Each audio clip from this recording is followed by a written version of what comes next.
Hello everyone! Today I'm going to show you how to display sunrise, sunset, and moon phase data on your site. Let's get started. First, open your WordPress dashboard. Navigate to Pages and click Add New.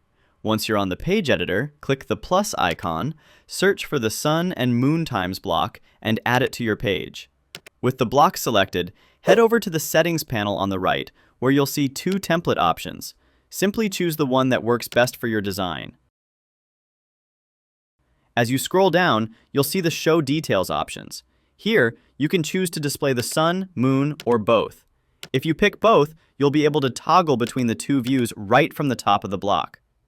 Under the Sun and Moon tracker, you can easily choose what you want to show or hide.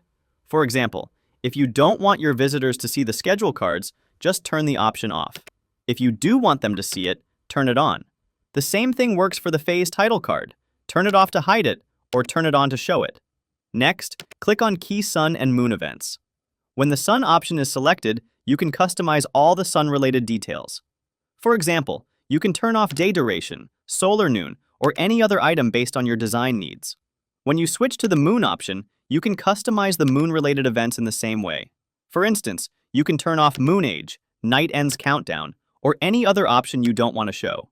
Then, move on to the Sun and Moon phase timeline, where you can adjust how the timeline looks and works. Then under the Sun and Moon Forecast tab, you can choose how many forecast days you want to display. If you select the Sun forecast, your visitors will see details like date, sunrise, sunset, solar noon, and day length.